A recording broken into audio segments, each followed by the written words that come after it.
existe plus de 100 milliards de galaxies dans l'univers visible et chaque petite galaxie contient approximativement 1 milliard d'étoiles. De plus, chaque grande galaxie en contient plus d'1 trillion. Beaucoup de ces étoiles possèdent des planètes et un grand nombre de ces planètes possèdent des satellites. Tous ces corps célestes suivent des chemins et des orbites très finement calculés depuis des millions d'années. Les étoiles, les planètes et les satellites tournent tous autour de leur propre axe, et ils tournent également avec le système duquel ils font partie.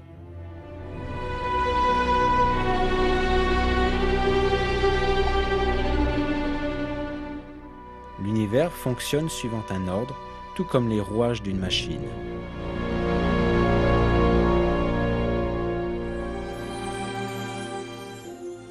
Le mouvement des corps célestes dans leurs orbites est basé sur un réglage très fin, à tel point que la moindre déviation dans leur chemin peut avoir des conséquences drastiques qui peuvent sonner la fin du système complet.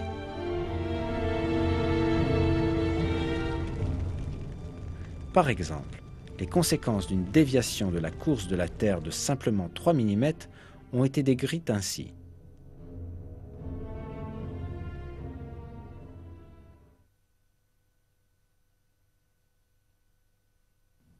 En effectuant sa rotation autour du Soleil, la Terre suit une orbite bien précise, de manière à ce que tous les 30 km environ, elle ne dévie que de 2,8 mm. L'orbite que suit la Terre ne change jamais, car même une déviation de 3 mm seulement provoquerait des désastres. Si la déviation était de 2,5 mm au lieu de 2,8 mm, alors son orbite serait plus élevée et nous serions tous gelés. Si la déviation était de 3,1 mm, on brûlerait.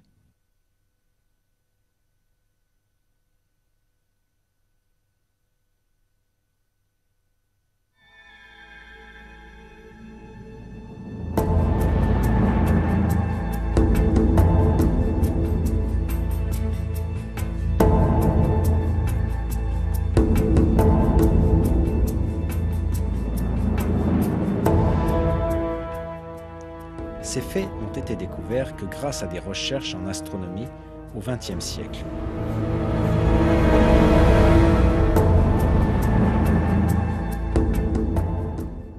Pourtant, il a été révélé 14 siècles auparavant dans le Coran que les corps célestes tournent dans des orbites très précisément réglées.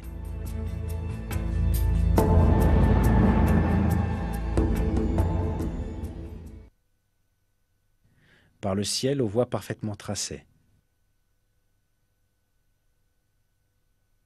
Dans un autre verset, nous apprenons ce qui suit. Et c'est lui qui a créé la nuit et le jour, le soleil et la lune, chacun voguant dans une orbite.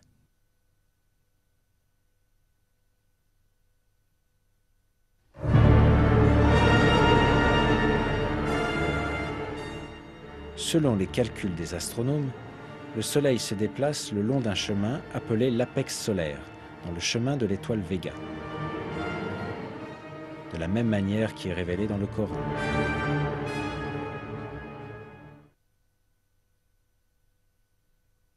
Et le Soleil court vers un gîte qui lui est assigné.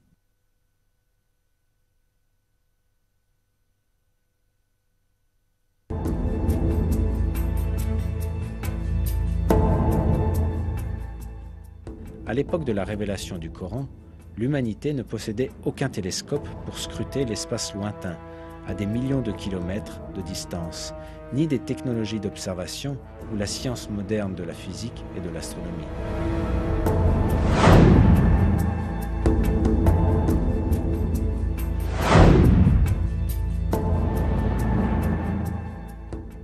Par conséquent, il était impossible à cette époque de déterminer scientifiquement que l'espace était équipé de voies parfaitement tracées.